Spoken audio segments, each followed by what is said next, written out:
Hey, folks, welcome to the show. It is Counter Clipping show number 116 for March 20th, 2022. And I'd like to welcome everybody. Let me put the ticker up since I tend to forget until I mention it.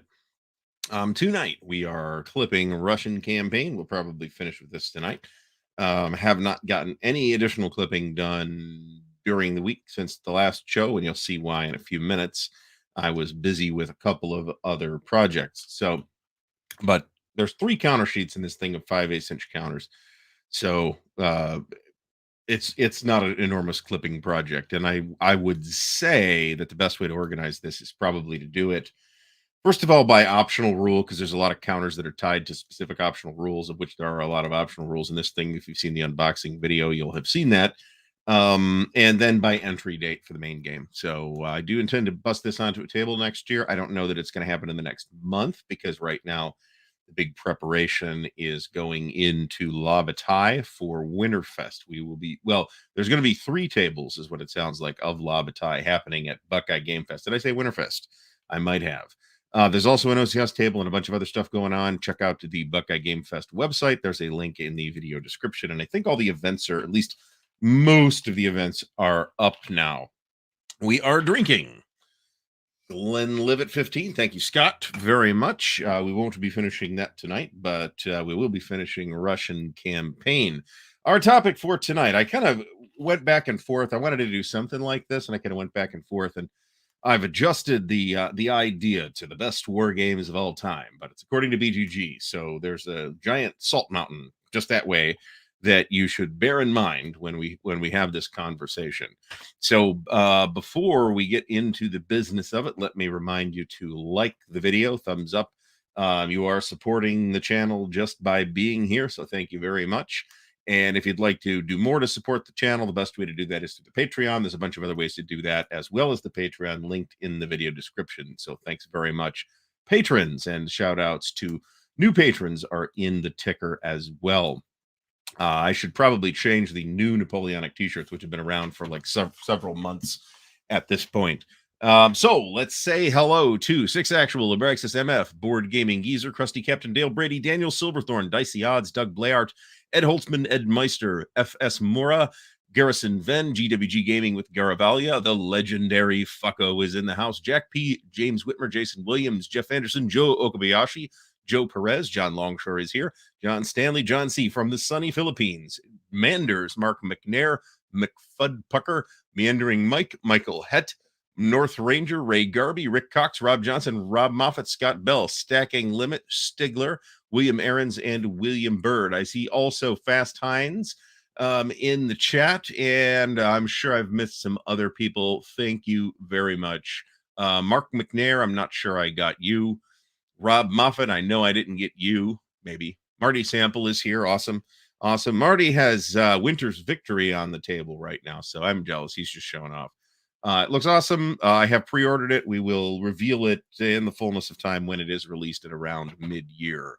So pretty sunny today here in Northeast Ohio, but still a bit chilly. So Stigler, Stigler, that's YouTube's fault. YouTube didn't put you in the list, so that is their fault.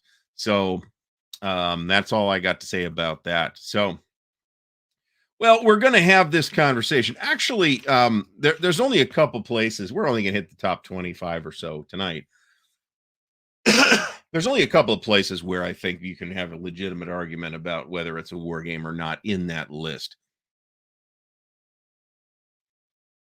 So, and I'm sure we'll have things to say when those things come up. But in the meantime, we have a whole bunch of other things. We resumed playing last Blitzkrieg last week. We are into December 22nd. This is, if you're familiar with the battle, and I think we all are at this point, a day when a large number of American reinforcements show up. So we don't necessarily expect a big counterattack to materialize on the 22nd, because those units are going to be getting into position and it is still muddy. But we do expect an large American counterattack to be coming any time now. So we are getting close to Parker's Crossroads, but I'm not sure whether we're going to make it there or not. A lot depends on how the activations go. We're having a great time with that. As I already mentioned, the big prep right now is for Buckeye Game Fest, where we'll be playing Lava Tai. And after that, it goes to um, Origins, where I don't really have to prep for that because I've played Third World War before. So I'm not particularly concerned about learning that game system right now. So that'll be nice to just be able to refresh my memory on it and not have to learn a whole new game again. So not that we did that with Goss necessarily, but it had been several years since I played Goss, and there's a lot going on there. So hopefully everybody saw both of the After Action Report videos from Winterfest. We did one on the big OCS Ostfront game, which looked like it went amazing. And there's a heck of a story to tell about it if you've seen that video. And also we had a after action report from the Bachtam Rhine game, starring the melodious tones of Doug from the Tabletop's Edge, who was a player in that game. So we had a very good time with it. We will surely play Goss again. That said, I'm not sure I'm going to play Bachtam Rhine again because I think I'm getting a better Bulge experience, frankly, out of last Blitzkrieg. I do want to give a shout out to Stigler for putting his money where his mouth is and doing a whole video talking about all of the nuts and bolts where there are problems with SPI's Highway to the Reich. So props to Stigler. Everybody should go check that video out if you're curious about why that game, which was not regarded as a particular disaster for a long time, does not really hold up today. So thank you, Stigler, for doing that and sharing it with us. Let me talk briefly about the GMT update. This is the March 15th charging and shipping update. This happened between now and the last show. So they are going to start, or they have charged at this point, for the following games: Ancient Civilizations of the Middle Sea, second printing Atlantic Chase, Clash of Sovereigns, and a new track pack for Grand Prix. They supposedly charged for that on the 16th. I was not on the hook for any of these, so I would not have known because of that that was going to happen. So, um, so for those who have pre-ordered these, they are in the pipeline somewhere. And they say when begin shipping next week, which is now this week. So it seems to take them. I mean, bear in mind, right? GMT's shipping like 3 to 5 games a month typically, or maybe not games, but products, right? And for this purpose, it doesn't really matter. So it does generally take them the better part of a month or maybe a little longer to ship out that month's worth of pre-orders. So if you're on the hook for any of this stuff, you might not be getting it incredibly soon, but it is coming. So Atlantic Chase is pretty neat, and the Ancient Civilizations of the Middle Sea is highly anticipated by the folks who enjoyed Mark McLaughlin's previous game, Ancient Civilizations of the Middle Sea. I think I just said Middle Sea, actually. It's Middle East that's out this time. So let me pull this backstage and get to the slideshow because we've got some slides. And you'll now see the projects I've been working on. Pretty much ate the entire weekend and several of the evenings last week as well that weren't tied up with other stuff. So this is the 3D printed counter storage solution for Case Blue. I'm not going to do a separate video on this, I don't think, but there will be more 3D printed storage solution videos coming down the pipeline at some point. This gets 4 counter trays out of the way and not taking up additional space at this point, either in the box or on the shelf. So this was an important milestone since the highest priority counter storage things right now are getting those extra bins off the shelves wherever possible. I am not going to be able to get them all. I'm not going to be able to get ASL in any meaningful way. I'm thinking about World in Flames, but I don't believe it to actually be practical. And I did look into buying another box from ADG for World in Flames, actually, for counter storage, but unfortunately, they don't have any empty boxes in the US, so they have to be shipped from Germany, which means it costs like $70 to get it here. Which means at that price, given the exchange rate, I might as well just buy another copy of Classic and have a spare. So we are not going to we're not going to be doing that. So thanks to ADG for looking it up for me. But That does not seem super practical. I sound super froggy. So it's probably all the podcast recordings and meetings I've been in the last 5 or 6 days, actually, is probably what it is. Thomas Blessing, welcome back to the stream, watching from Sofia, Bulgaria at 2:10 a.m. Thank you for spending your wee hours with us here. So yeah, I mean, as Marty points out, taking the better part of a month to ship pre-orders is a good problem to have. Yes, and in a sense, that's, I mean, in a way, it's annoying for the customer, but in a sense, it is a good problem for them to have. They've got a lot of pre-orders, so right, and I think just as big a factor is it's 4 products, right, and it's typically 3 to 5 products. Sometimes it's even more. But and then of course you got the February 2022 situation where I got nailed for like 6 games at the same time. So I was like, oh god, when the charges hit. And then they couldn't even ship it all in one box. It came in 2 boxes. So there's that. Anyway, moving on from that, we have finally, this was like a somebody said this was probably a New Year's resolution. Like, no, this was a let's get this done by the end of the month in September resolution, and it just got done in mid-March. All the games are shelved, all the games of any kind. The only thing that doesn't have a shelf place right now is Commands and Colors, and it kind of does. This is on 5 different walls in 2 different rooms, really 3 different rooms. So it's not an ideal situation, and there is, I will also point out, um, not that much extra space for more stuff. So there is a small pile of additional stuff that is either, trade bait or stuff I would like to sell or stuff I have earmarked for giveaways for this show, but not tonight.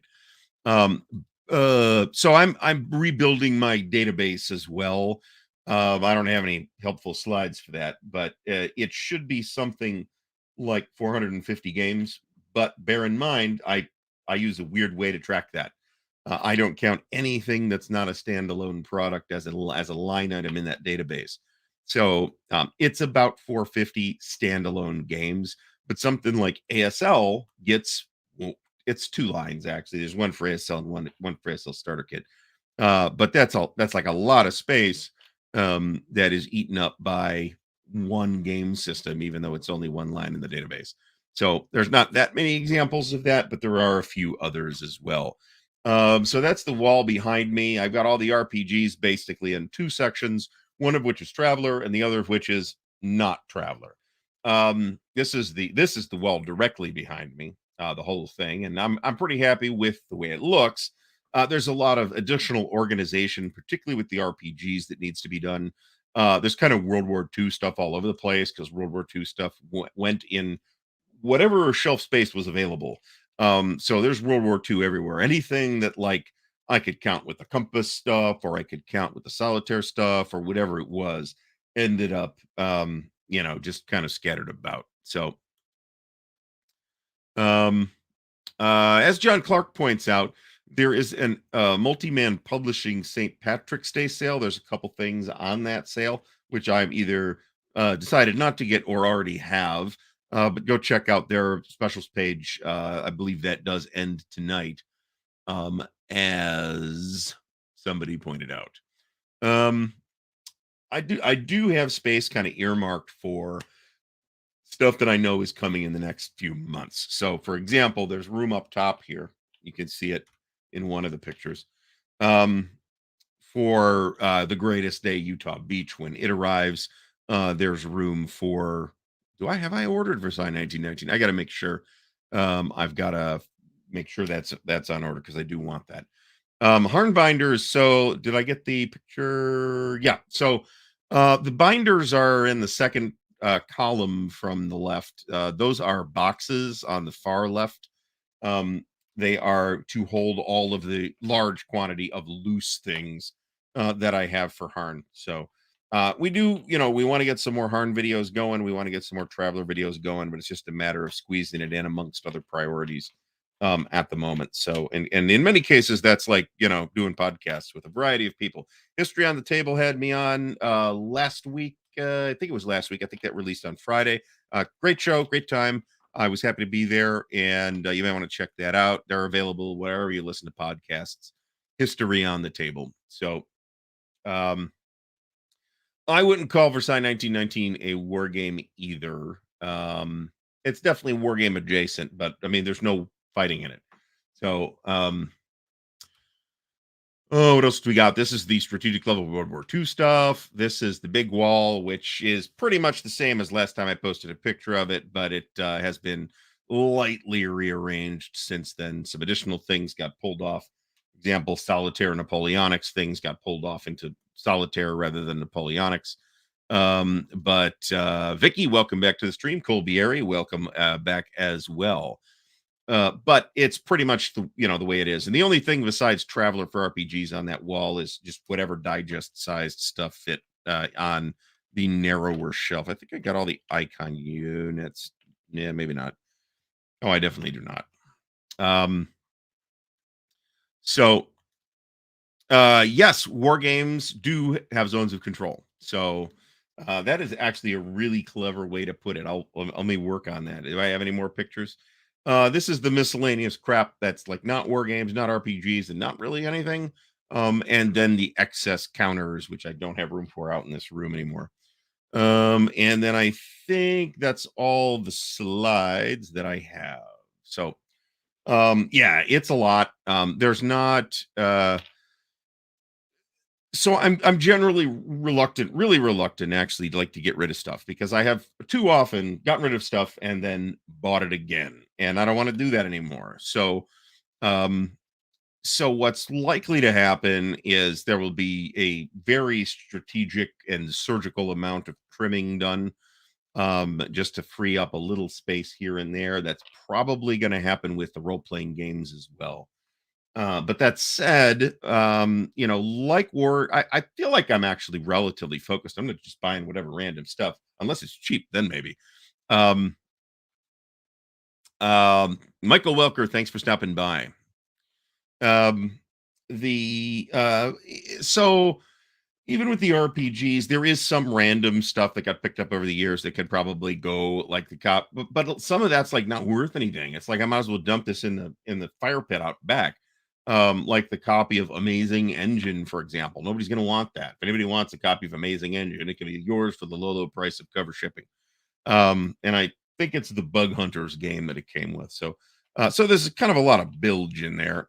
Not a lot, right? It's probably about 2 cubes worth of stuff that I really just don't need. And I would estimate that the war games that could be trimmed is about that too. But hey, that's another 10, 20 games. So I don't foresee putting up additional shelving. Let me put it that way. There's really no I mean I could put up some more shelves, but then that would make the room narrow. And at 10.5 feet, losing another 13 to 15 inches for additional shelves along the remaining walls would limit the available footprint for games, which I would like to not do. So, and then we got to put the door up too, and then start thinking about tables. Right now, there's folding tables, but right now the cats are in there knocking shit all over the place, so it's kind of irrelevant anyway. So Bob Kowalczyk asks about Pacific War. This is my fault. Mark is happy to do it, and Fred, I'm sure, would be happy to do it.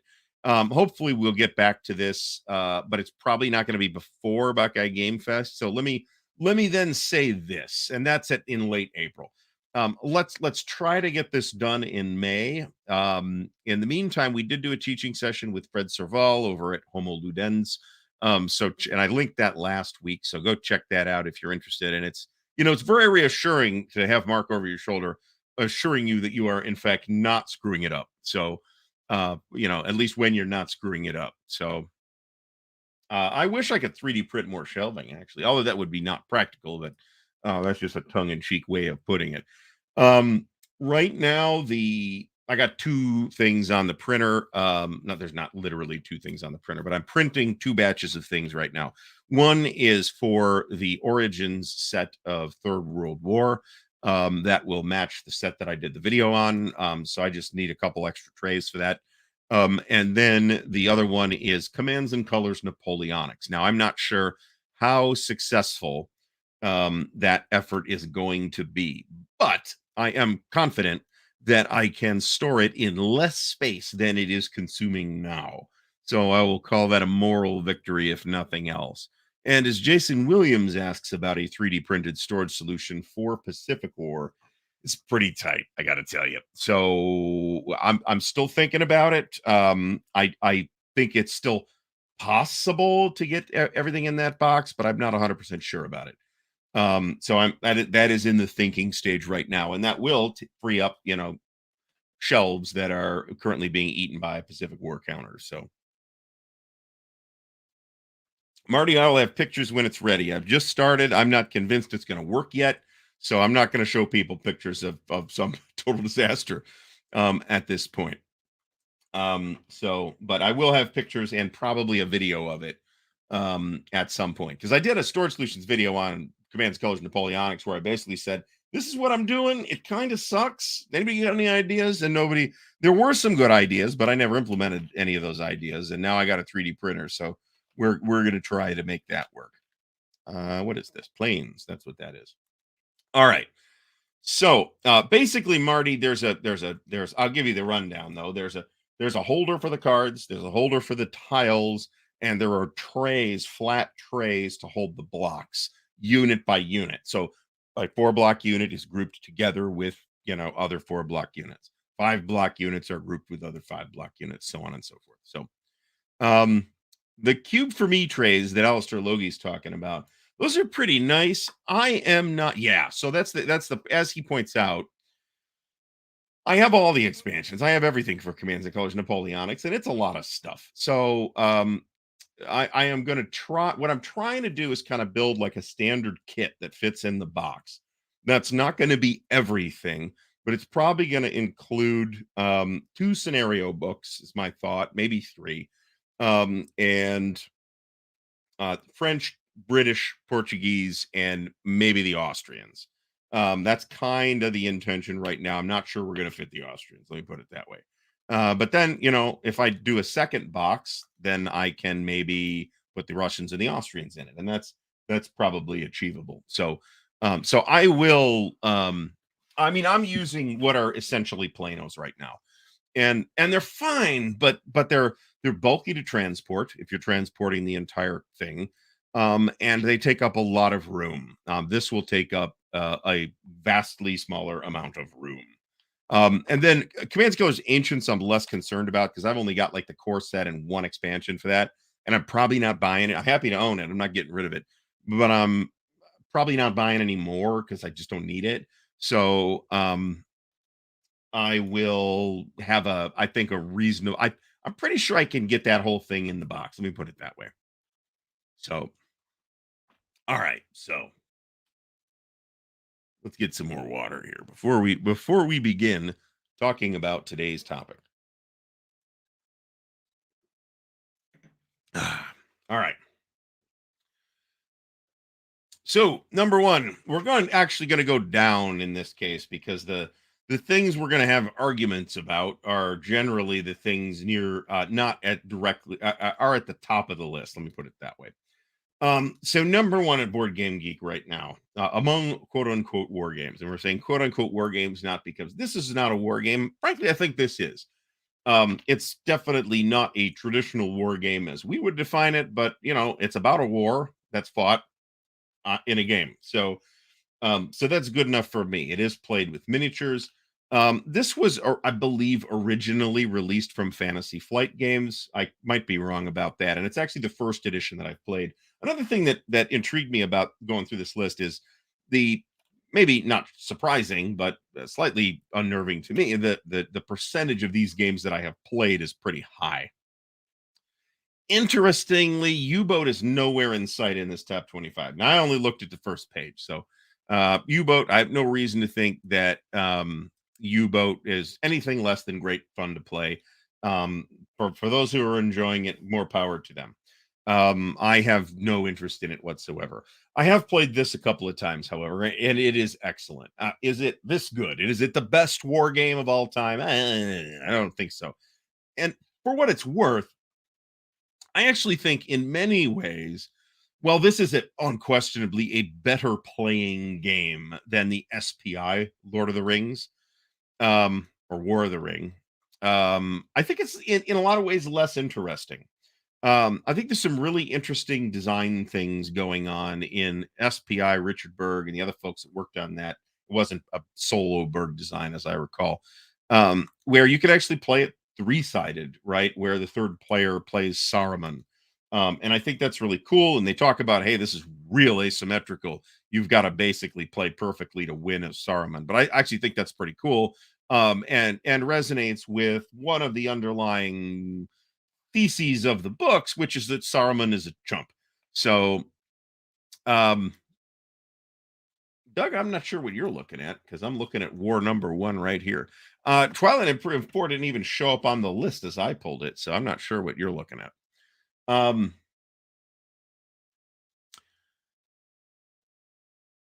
Marty has played this over 60 times. I've played it like twice, and it really is very good.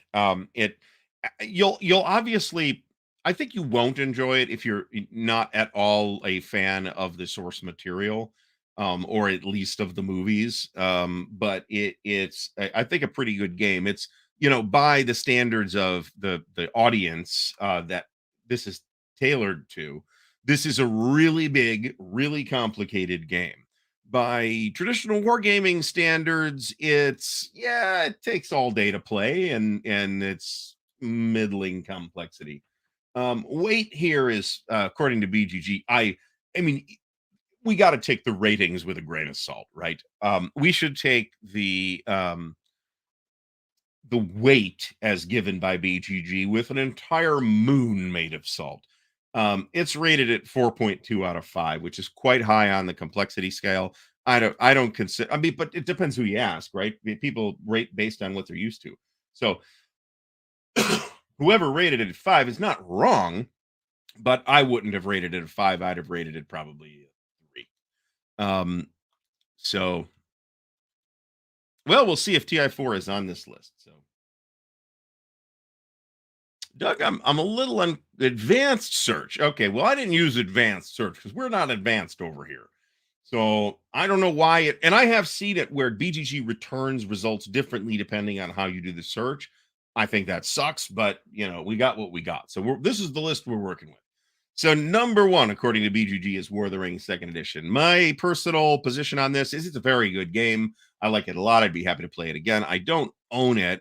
I would own it, but it's expensive and other priorities are in the way.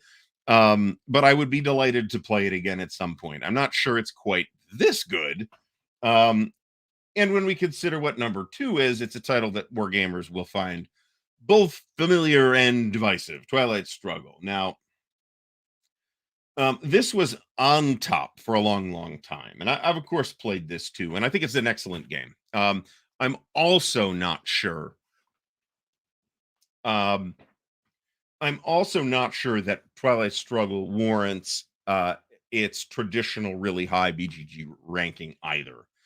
I think if you view it as a war game, I think there's better war games than this.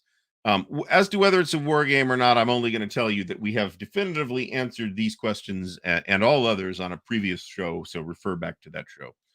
Richard Coker from Macon, Georgia, thanks for stopping by. But certainly it is, whether it is a bona fide war game or not, it is inside the wargaming sphere. So it is irrelevant to wargamers, whether we want whatever we want to call it. As has been pointed out in the past, I'm not sure it's brought as many people into wargaming as is sometimes supposed, but I'm equally sure that number, I don't believe Twilight Struggle has resulted in thousands of new wargamers. Let me put it that way. But I'm equally sure that Twilight Struggle has not resulted in 0 new wargamers either.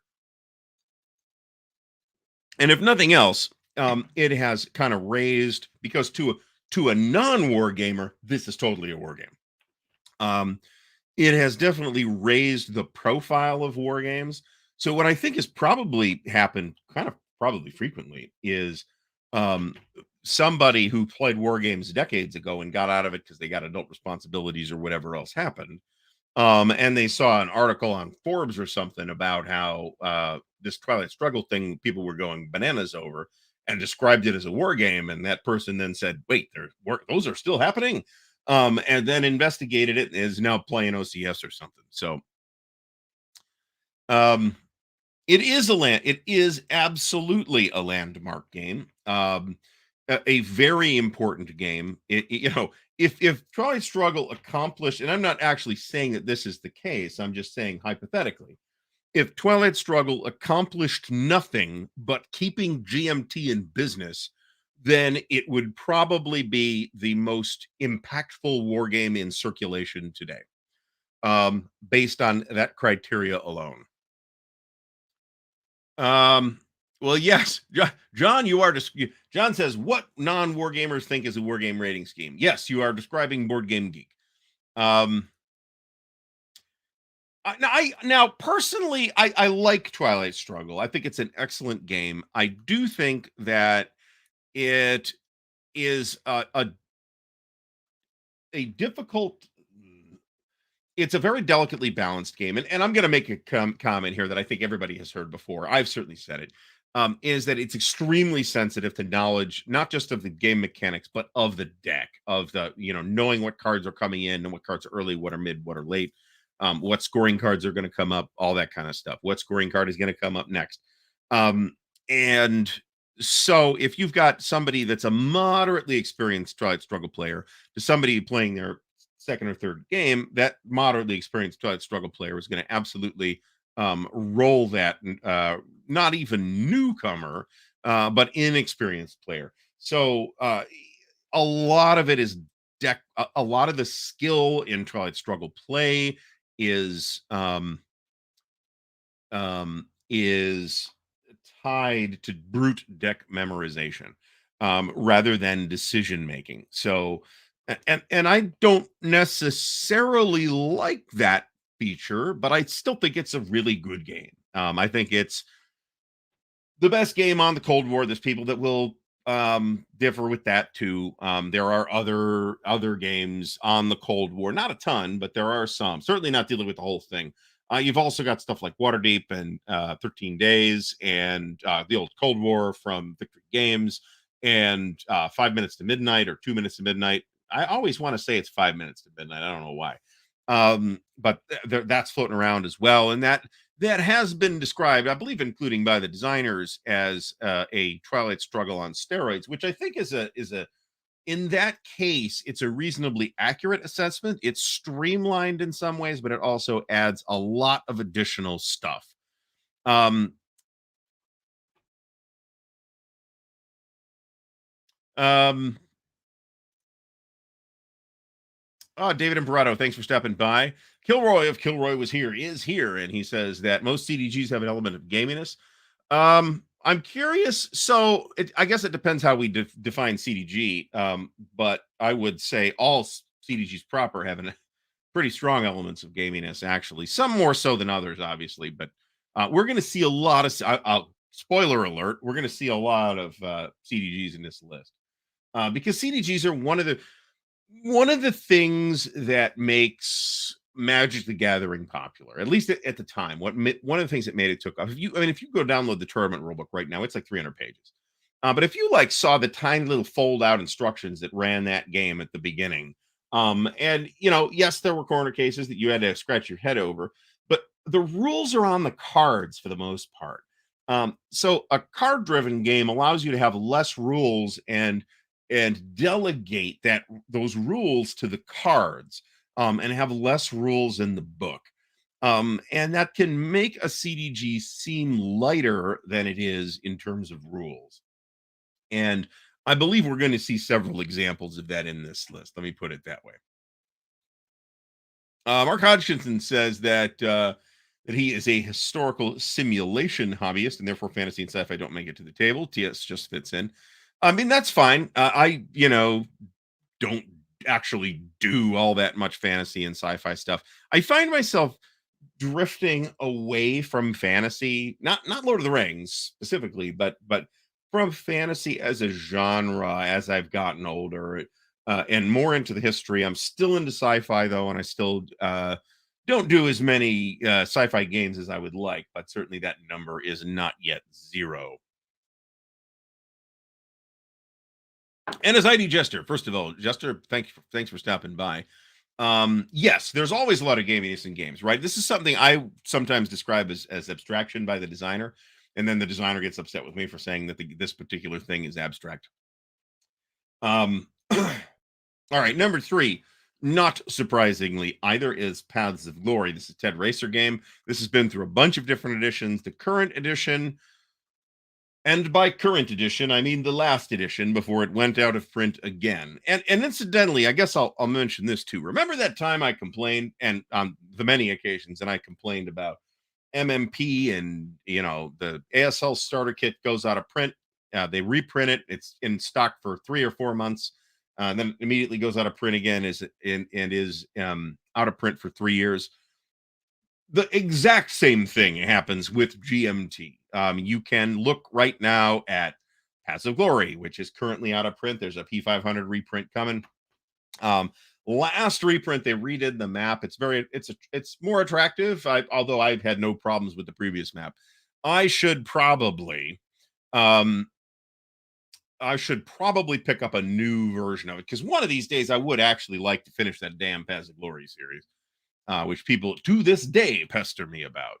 Yeah, Jester, let me point this out. Yeah, he is right. I actually forgot to put this in the show notes. So I will be on Jester's show, The War Room, next Saturday at 4 p.m. Eastern Time. So for anybody who wants to stop in on that, I do not know what we're going to talk about, but I am sure I will yell at people and make snarky comments. So it'll be fun, and it normally runs for about 2 hours. So thanks to Jester for asking me to come on. I see several people who have just gotten theirs. Manders just picked one up. Ed Holtzman says he got his a week or so ago. Um, uh, so there's a couple of there's probably some minor rules tweaks. The big differences in the last edition, and therefore this new edition, is that they redid the map, and that they brought in the material from the Paths of Glory player's guide, which did include a bunch of new cards as well. So that, to me, more than the new board, is what makes it attractive to pick up a copy of the new one. So Jester, I have not really once just really wanted to punch you in the face, to be honest.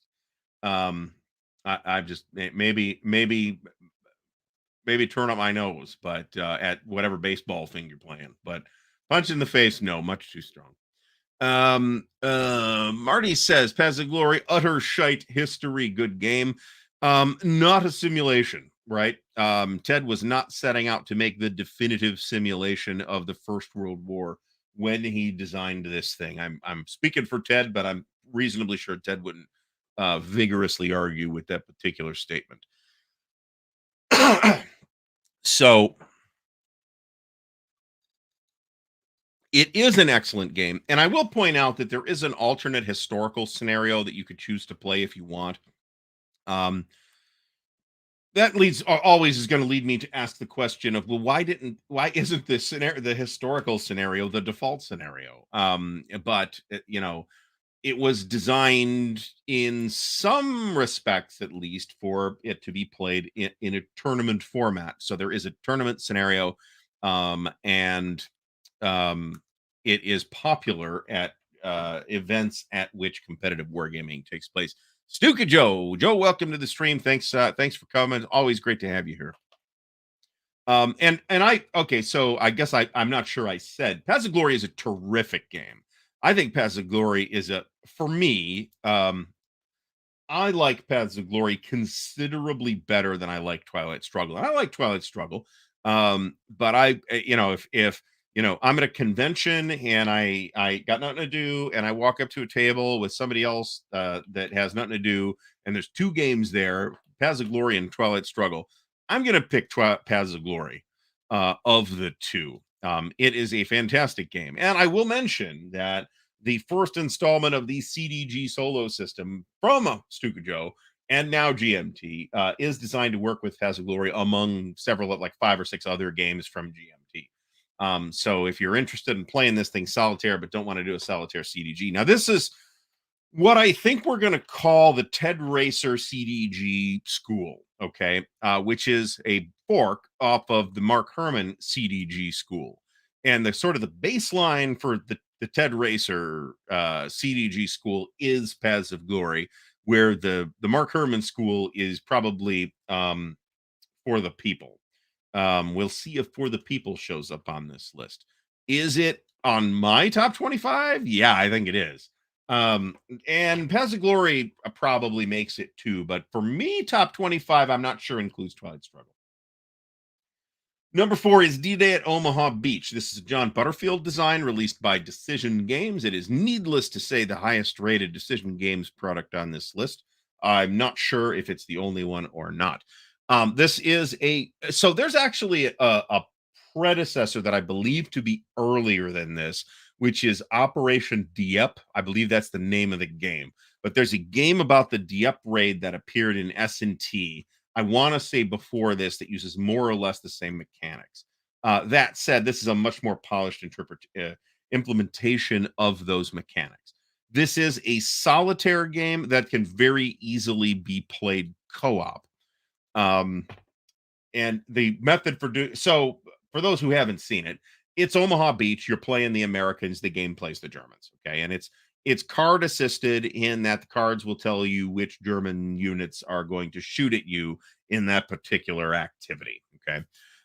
Also highly recommended to download the flip books from the BGG site if you're going to play this game. If you're learning it, they will help a lot. This entire series, I haven't played them all. I've played Omaha, Palelu, and Tarawa, and they're all great. I've heard less glowing things about Iwo Jima, but it's still, it's Marty says that the Dieppe game was after Omaha Beach. Okay, so that maybe that makes sense, but I don't know if it makes sense in terms of it being polished, but maybe it's a magazine game, so that could explain it as well.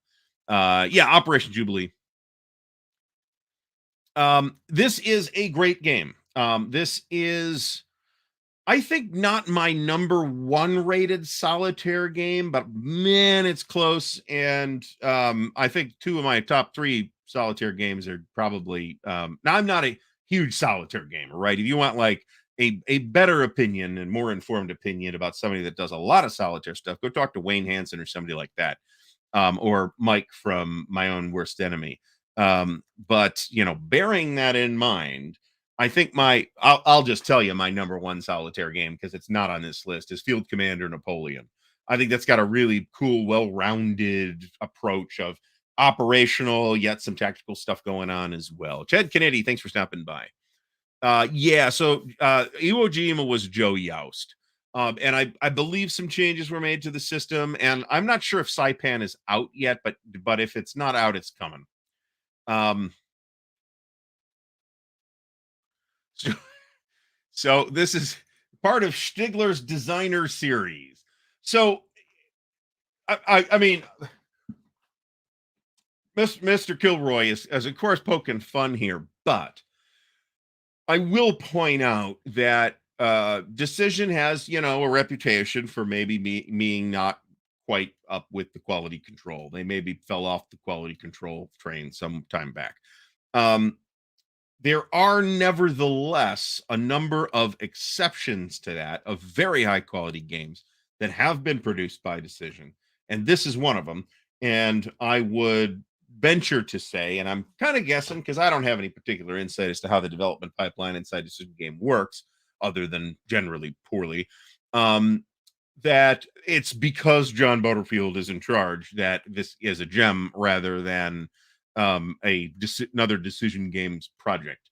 So now I have some high hopes for some other upcoming Decision Games stuff that should hit the table. Well, we'll see the table, but should hit the channel this year, and we'll see what. I don't want to make any announcements until like shit's on the calendar. But this is a great game. So, like I said, you play the Americans, and the co-op element is it's not really designed to be co-op, but it's very easy to just split the map down the middle and say the person on the left gets the 1st Infantry Division and the person on the right gets the 29th Infantry Division. and that's that. And then you play together against the game, and it's great.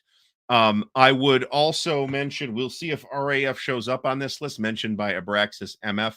RAF is also a really good game, and it is also a decision games game. Not originally, it was originally from West End, but it is also, perhaps not coincidentally, a John Butterfield game. And it's another one of those value, even more so than Omaha Beach, really, sort of value packed things where there's really three games in the box. There is, you play a solo as the Germans, play solo as the British, or play it two-sided. So tremendous versatility out of RAF. This is not that versatile, but it's still a fantastic game. And I would call it, I mean, Jesus. The trouble is that with, for me, with solitaire games, there's some solitaire games I really like, but I don't think they're like top 10 solitaire games. Like The Mission. I think The Mission is an awesome game, but it's not. I understand why it's not in the top 10, right?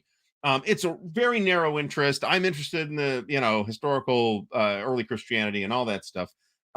So I can see why it did not necessarily have a wide appeal. Um, this, on the other hand, these World War II things, that's going to be where the lowest hanging fruit is in terms of audience grabbing, right? So therefore, a lot of the good solitaire games are in fact on World War II. There's a whole pack. What do I got on this? Can you see the solid? Hold on. Don't know if you guys can see this. You can see most of the solitaire shelf, which starts over with the Hunters, RAF, Target for Today and Target for Tonight, the two Enemy Coast Ahead games from Jerry White, the two Enemy Action games from John Butterfield, Steel Wolves, D-Day at Omaha Beach, and Joe Miranda's Struggle for the Galactic Empire. That is, you cannot see the games on the shelf above them, which include Field Commander Napoleon and some stuff from White Dog and Hollandspiel. So excellent game, D-Day at Omaha Beach. If you're interested in this topic, and I am highly interested in D-Day as a topic, it is totally um, worth your time, assuming you are interested in the topic and you are in the market for a solitaire and possibly co-op game. ID Jester says, punch that like button. I got to come up with some kind of snappy catchphrase for hit that like button. Roll the snake eyes on that like button or some shit like that. I have not done that. Matt Taylor says B-17 Queen of the Skies. Of course, that's, the kind of the B-17 Queen of the Skies solitaire model, which seemed to be pretty dormant for a long time until Greg Smith turned it into the Gregory M. Smith solitaire model and now has 1 million games out and is coming out with 62 more each month. I am exaggerating, but only slightly. Stuka Joe says he liked the Eagle version. That's when you play as the Germans more than the Lion version because the planning the raids is really fun. Yes, that's a major point of appeal to me in RAF as well. E4 Airman says the mission is awesome. There's also another game called Jihad, the First Jihad, that does the same. And I believe they're both Ben Madison designs. That does the same thing for the rise of Islam. That's also a really cool looking game. Yeah, I'm not saying that.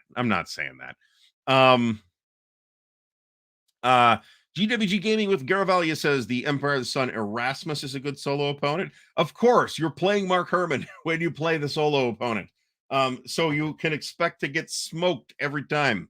Or at least until you get really, really good at it. So Fiddle70 says that Combat, I believe that should be spelled with an exclamation point. Combat has become his favorite solitaire game. It's like a PC RPG of a World War II squad game, ambush without the paragraphs. Yeah, and I think that was kind of the design intent from what I read out of Combat. However, that said, yes, so let's point this out too. Alistair Logie says somebody put together some really good sequence of play cards for RAF. That was in fact Stuka Joe, and I'm pretty sure you can find those on BoardGameGeek as well. So totally. So we were challenged in the wrap-up show for the San Diego HISCON spring deployment thing on the other day that somebody should do a game about Haight-Ashbury, and I don't know anything about that. So somebody should do that. That would be cool, I guess. It might be cool. At least you could have cool music playing behind it, if nothing else. All right, moving on. We are now at number 5, Sekigahara, and we've hit the first one that I have not played. I've played probably 80% of the games on this list, but this one I have not played. This is a Matt Calkins game. This is also proving to be a design inspiration for other designers. For example, there's something coming from. Okay, so um, this is the inspiration for Granada, which came out from Compass Games in 2021, and which looks great, which I also haven't played. And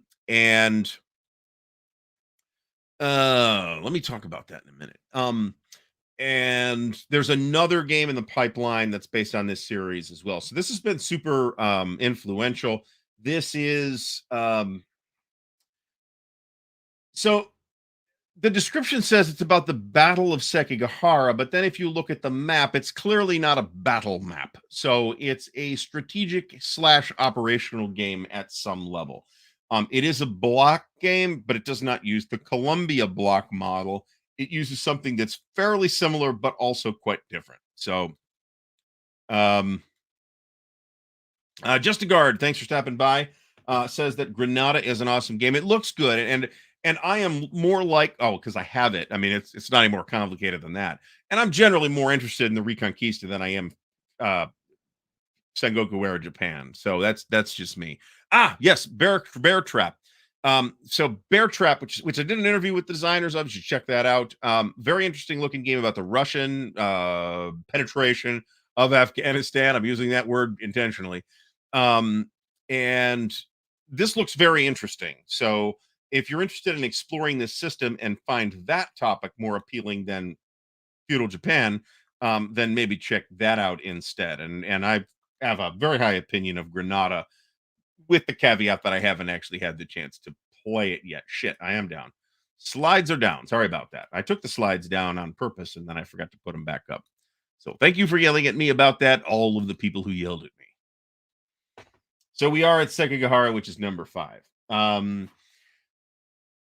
Don't think I have anything more to say about this because I haven't played it. Berg's Sekigahara games. Are we talking about Samurai or Ron? Is when we say that the King in the North. That sounds like that might be interesting as well. Charles Latore has one block game, Stratego, but they're not blocks, Charles. They're little plastic towers or whatever they are. So, the King in the North is about the first. When I hear that phrase, I'm going to think, I think a lot of people are now. I'm going to think of Game of Thrones, even though Game of Thrones 100% did not pay out on that. But this is about the first Carlist War in Spain, which is interesting. Spain has a lot of really interesting history, and a lot of impact outside its borders and shores, and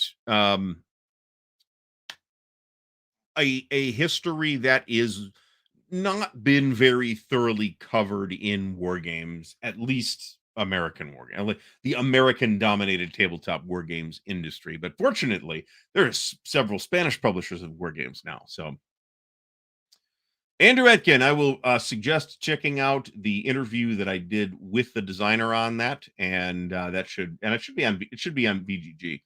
That'll give you more insight than I am recalling at this exact moment, since Bear Trap not being out yet is not on this list. Man, there's a lot of Soviet units in this game. Moving on to number 6, Imperial Struggle. This is the very long and very highly anticipated follow-up to Twilight Struggle by Jason Matthews and Ananda Gupta. I have played this. There's video of me playing it on Vassal on the channel, so check that out. I think we came away from that session with an opinion that was fairly negative. Since then, and I haven't played it since then, but I believe I would like to play it again, to better inform that opinion, which I think is not as staunchly negative as it was at the time. And that, ladies and gentlemen, is the end of the clipping of Russian campaign. So there's like a lot more so than Twilight Struggle, which I found, although a couple of the little levers were a little confusing. I didn't find Twilight Struggle all that difficult to grasp and to at least figure out how to play it, and if not get actually good at it. But I think I need a second counter tray for the Soviets, to be completely honest about it. Yeah, I think we do. Unfortunately, I've moved them out of this room. So we won't be dealing with that right now. And I guess I'll put these Soviet worker units in with the Soviets. That would be smart. Um, so I felt like there was a lot of lever pulling, and I was not thematically drawn into the game. That is specifically why I would like to try it again. Um, Marty Sample says that he liked it better than Twilight Struggle. I think potentially that would be true. I think topically, I think this is to me, it's a more interesting topic than the Cold War. I know lots of folks will have the exact opposite opinion, and that's fine. Um, Tony Mammal asks, "Is one a better war game than the other?" The pat, I think, and accurate answer is that probably neither of them are war games. But like Twilight Struggle, this is inside the sort of the greater wargaming co-pros. Actually, I should use that, the greater wargaming co-prosperity sphere. Um, so whether it is a war game or not, it is relevant to war games. And there are some cool things going on in it, but it also has, I think, it feels weird to posit the that era as a bilateral era, right? Where there's two great powers that are conflicting, and there's a struggle between the others, between them, and all the other conflicts between the other, countries that we call great powers. Um, are kind of off to the side and just only relevant in insofar as they can be manipulated by the British and the French. Um, there are valid reasons why that could be considered a usable model for this period.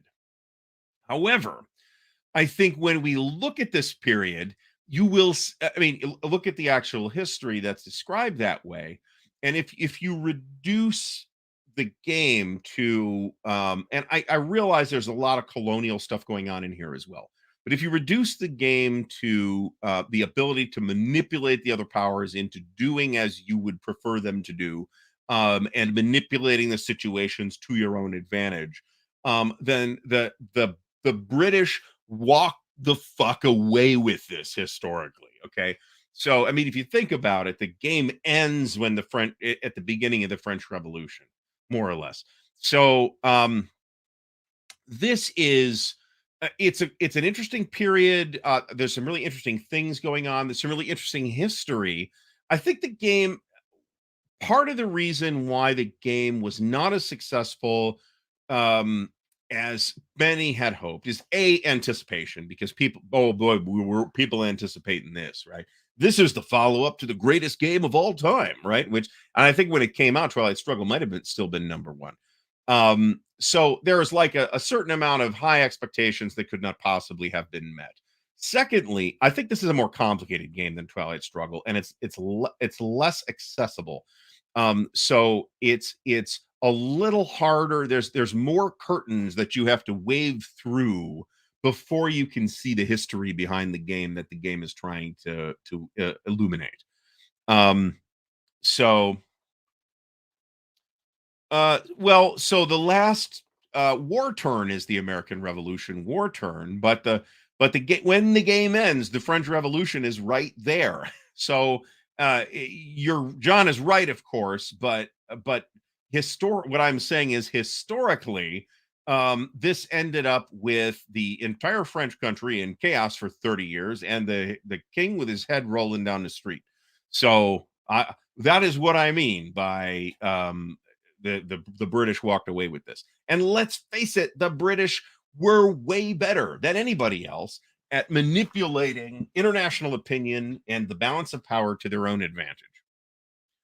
So, Will GM for Food said traded his copy of Twilight Struggle for the GDW 2300 AD box set. Okay, I think that's a good trade. I'd be cool with that.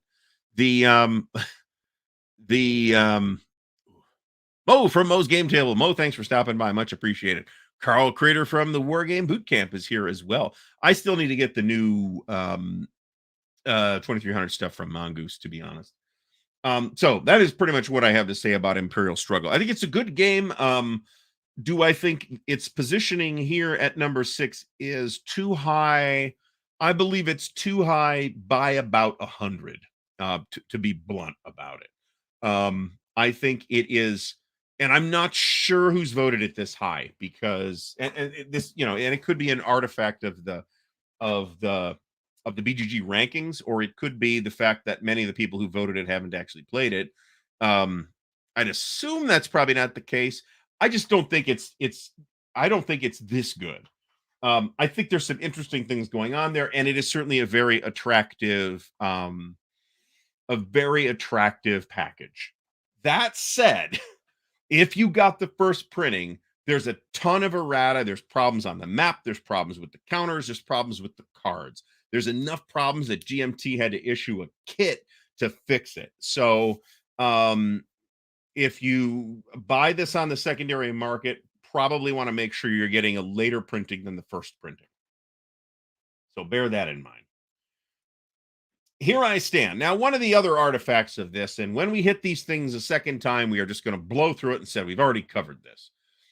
This is the first time that Here I Stand will show up on this list, and this is the Here I Stand 500th Anniversary Edition, which I believe to be the most recent printing, which adds some additional options and a few other things. This is a great game. It's Ed Beach design, and a sort of thematic sequel or sister game, if you will, came out called Virgin Queen. We'll talk about that too, because I won't shock anybody when I tell you it's on this list. And there's a prequel called Tanto Manta coming up, which I got to tell you is not a great title because I don't know what it means. It might be in the Marty. If I have to fix it with a Sharpie on the board, I'm not particularly happy with that. I got to tell you. Is it like worth writing a letter to Congress over? No, absolutely not. But it is annoying. And I would like, well, we've already actually covered this, but maybe it's time to revisit this topic on its own show. The topic of errata.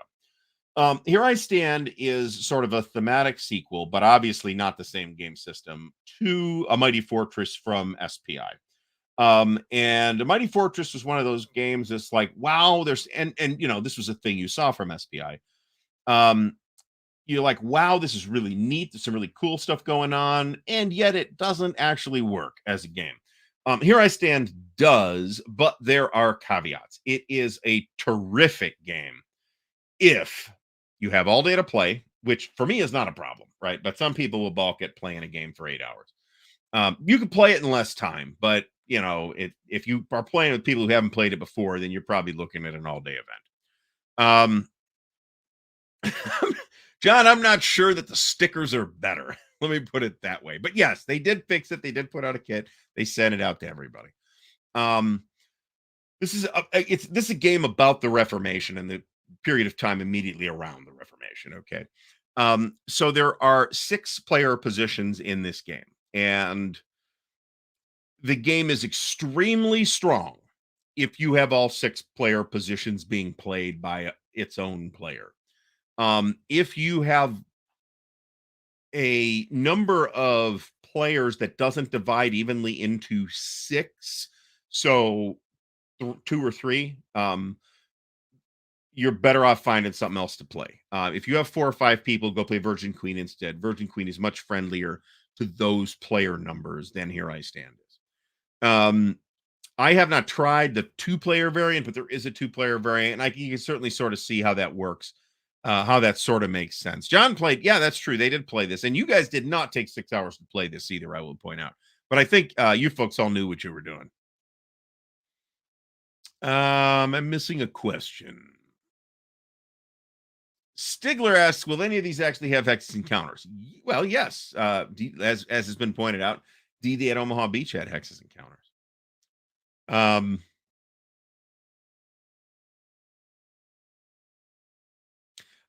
Mo, I wonder. So Mo says that Imperial Struggle was a weird game, doesn't feel anything like Twilight Struggle, and he lost interest in it very quickly.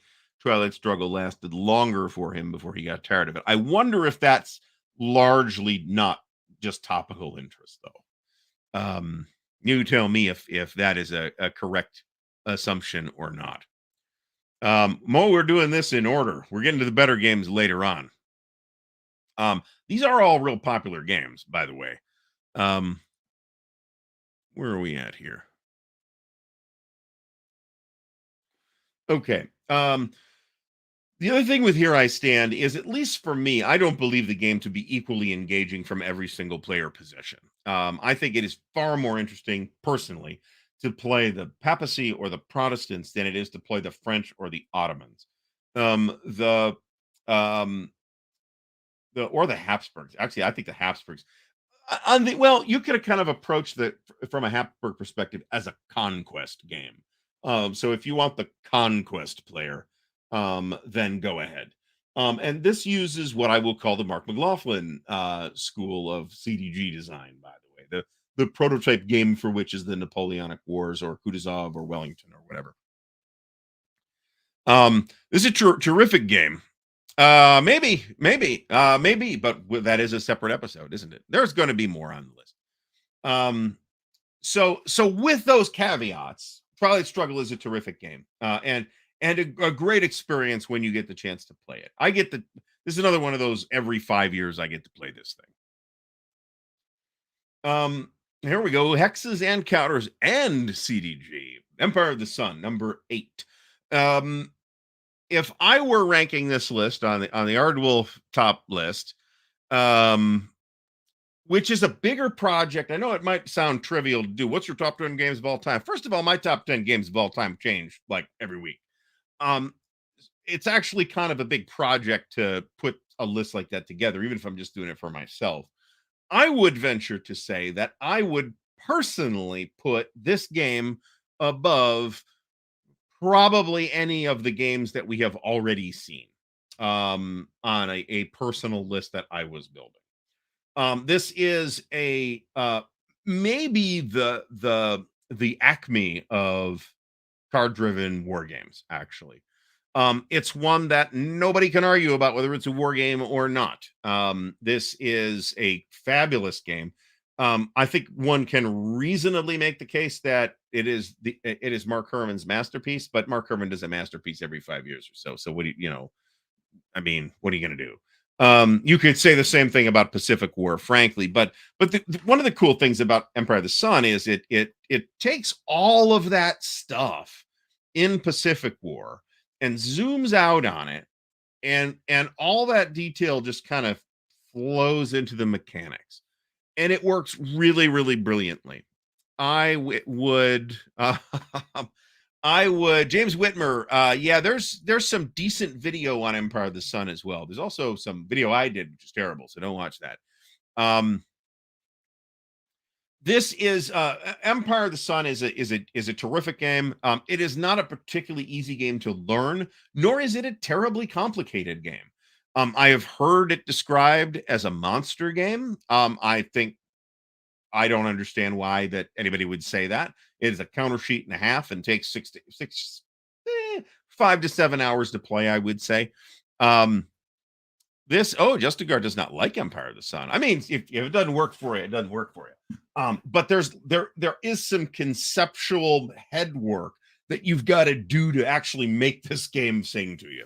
But if you have done that, and it's not necessarily a matter of effort, it's a matter of, sometimes you just not going to get it, and it's not worth the additional time investment. So I get that, but that said, I think this is a magnificent game. And as I said, I would rank it higher than any of the games that, all of which are good. Good to great, I would say. But this is a great, great, great game that I cannot recommend highly enough, assuming you're interested in the topic and are willing. I will also say, if you're a game floater, which I tend to be, where I flip from game system to game system, it's harder to get you into Empire of the Sun because you really do have to spend some time with it to get it. Um,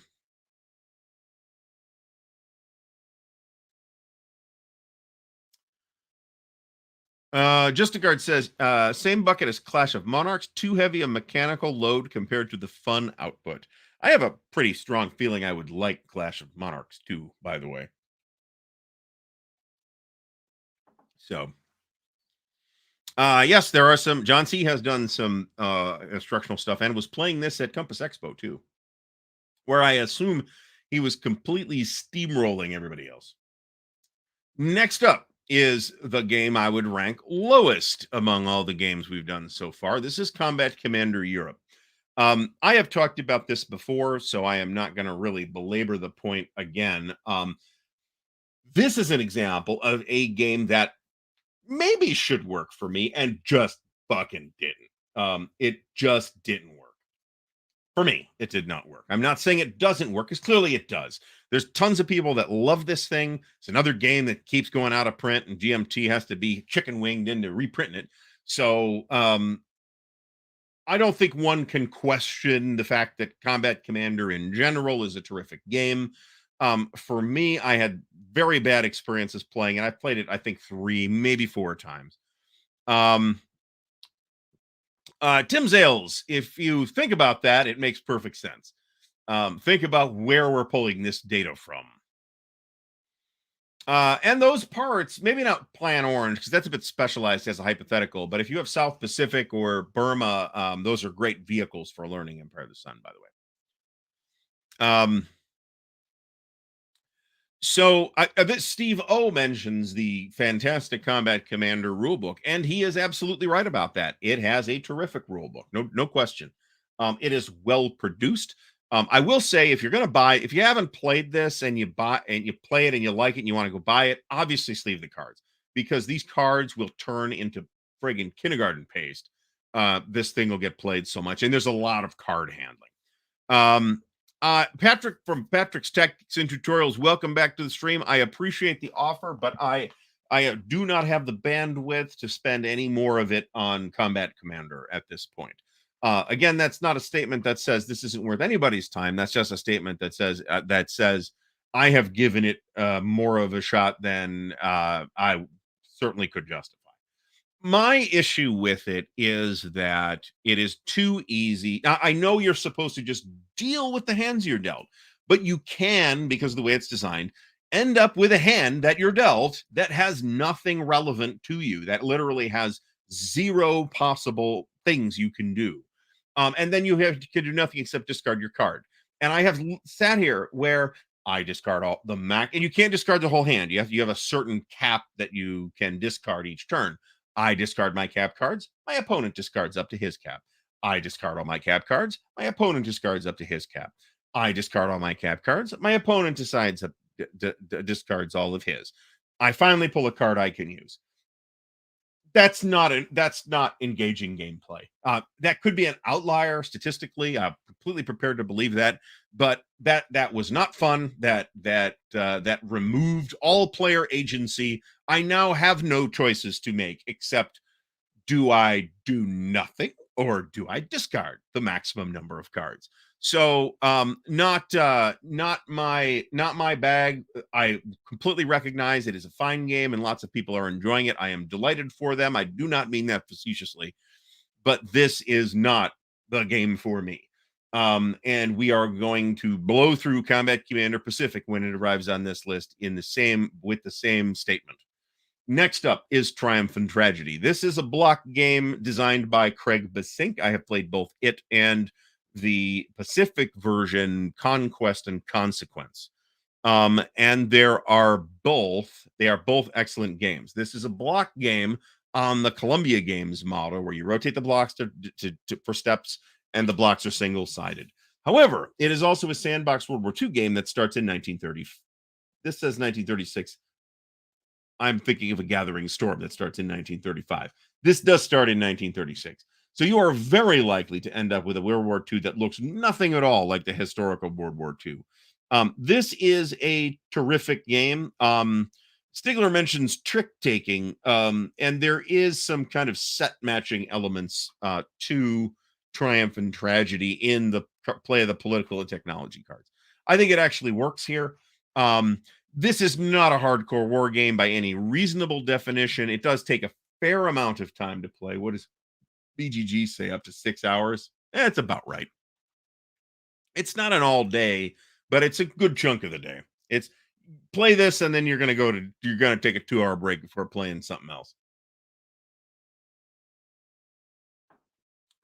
One thing I found surprising is I expected Conquest and Consequence, the Pacific version, to feel really boring. And to my surprise, it did not. It was very engaging from minute one. So very good game if you want like a sand. If you kind of want like a maybe a world in people tell you about World in Flames and you hear sandbox and that sounds really cool, but World in Flames cost $100+ and it takes 50 plus hours to play, probably more than that.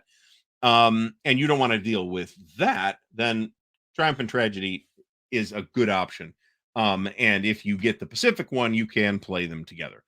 This is a 3-player game, and there is a 2-player variant, which, in my opinion, kind of sucks, unless they've improved it to in the more recent printings, which is possible.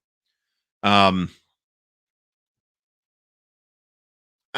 this might be true, but I played it twice in the first printing, and we didn't not locate that. I don't doubt that this is accurate though.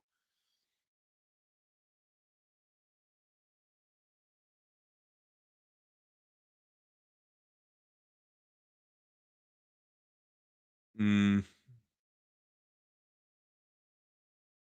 just looking at the chat. All right. I mean, Kingmaker's another thing. It's one of those classics that I owned for a while, but haven't actually played that I probably should play. But I have played Crown of Roses, so there's that, which is sort of a thematic sequel to Kingmaker on more or less the same subject, but does a lot more to reflect the actual history than Kingmaker did. Here's Combat Commander Pacific. We're not going to talk about this in detail because I've already said everything I need to say about Combat Commander Europe. I will, however, say that there are folks who say that they really strongly like Combat Commander Pacific better than Combat Commander Europe, and it could be that there are subtle things like the deck build, the available cards, for example, that could affect the negative experiences that I had in Combat Commander Europe. So bear that in mind. That said, I'm not going to run down a game of Combat Commander. Thank you everyone who has offered to coach me on Combat Commander. It's not like me sucking was the problem. I'm happy to suck in a game I'm enjoying. This is Maria. This is sort of companion game to Friedrich. This is by Histo Game. This is very highly regarded, but I have not played either this or Friedrich. So I am not inclined. This is one that I'd kind of like to try, but I don't want to go buy it to try it. I kind of would like to play it at a convention or something like that. And I don't actually expect necessarily to have the time to play it at a convention unless somebody wants to bring it to to Buckeye Game Fest. In which case, we might be able to bust it out at Buckeye Game Fest. So that would be perfectly cool. This is about the War of the Austrian Succession, whereas Friedrich, I believe, is about the 7 Years' War. It's got a interesting map. It's a point-to-point map. It's a broken point-to-point map, which is also not really a thing that I favor. But and I mean broken in that the two map areas are not contiguous. I don't mean that it's mechanically broken. But this is very highly regarded. Friedrich is very highly regarded as well. Marty says Friedrich fell flat, so Maria never hit the table. Justagard says that this is one of the best 3-player war games ever made, somewhat abstract, but the decision space is about direct conflict. I'm completely prepared to believe that. Carl Crater from the War Game Boot Camp liked Combat Commander Europe better than Pacific. And I mean, from a thematic or topical interest point of view, I think that makes perfect sense, right? Perfidious Albion liked Combat Commander Pacific better. There's a bunch of dynamics that are unique to the Pacific tactically that might make it work better in the Pacific. Another thing I'll point out is that I've mentioned this. This is a relatively like last year or so realization of me in self-reflecting as a wargamer. I don't really like tactical games, modern or near modern tactical games. Right? World War II is the absolute end of my interest in tactical stuff. I am not interested in modern tactical, near future hypothetical tactical, no tactical after World War II. And even at World War II or World War One, my interest in tactical is fairly limited. I have ASL. I recognize that there are many deficiencies, and somebody who loves Combat Commander and knows both systems can easily come in and say this, and that. Here's why Combat Commander is better, and they're not going to be wrong. But for me, between ASL and ASL Starter Kit, I don't need another World War II tactical game, right? And I've gone through the literally the all the World War, well, not maybe not now, but I went through all the World War II tactical games that were available like 7 or 8 years ago and tried them all. And I tried about 10 of them, and I decided, based on a couple of different factors, one of which was how much I liked the game, and the other of which was how much shit do I have already. I was just going to stick with ASL. The closest, I think, the most enjoyable non ASL experience I had with World War II squad level or platoon level tactical during that period where I was going out of my way to try different things was Lock and Load Tactical. Conflict of Heroes was pretty good. Old School Tactical was pretty good, but I like Lock and Load Tactical the best out of all those. That said, I stuck with ASL. So, and World War II Tactical is an insanely crowded space. World War I Tactical is not a crowded space. And I have the John Gorkowski Red Poppies games, which I think is not tactical, but it's probably as tactical as I would prefer to go for World War I. Now, once we start talking about Civil War, Napoleonics, that's ancient, that's a bit different. Then I have there in pre-modern or industrial topics, I have much more, not much more, but more, like recognizably, visibly more interest in tactical. Now, that said, I do hear a lot of good things about Last 100 Yards. And I've heard good things about Fighting Formations as well. I think neither of which are showing up on this list. Next up is Fire in the Lake. This is the highest rated coin game. It's a Volko Ruhnke Mark Herman game, and I have played it. It is excellent. This is one of those games where I don't know. So coin is a bit of an odd duck in terms of I've already given everybody my opinion on the value of this argument. So recognize that this particular part of the discussion is going to be of negligible value. Coin is a weird series in that I think that some of the coin games are clearly war games and some of the coin games are clearly not war games. This is one that I think clearly is one of, I think, at least three. I haven't played them all, that I think clearly are. I had a really good time with this. I think if you are a Vietnam aficionado, I think this is not your game.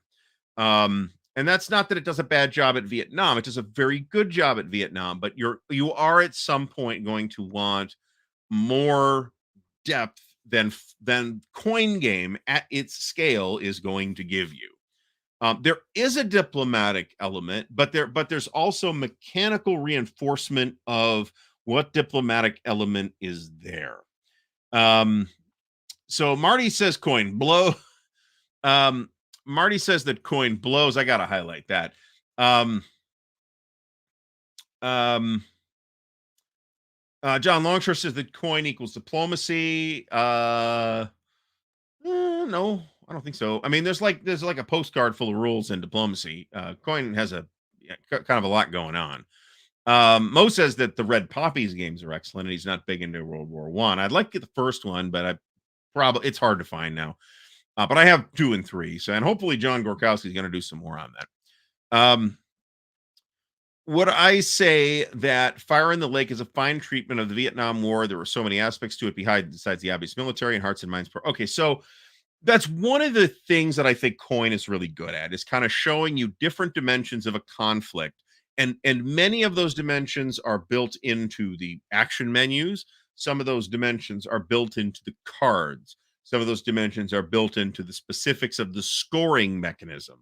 And then there are dimensions of it built into the map and how the map is laid out. Are there lines of communication? Sometimes there are, sometimes they're not, and how the combat model works.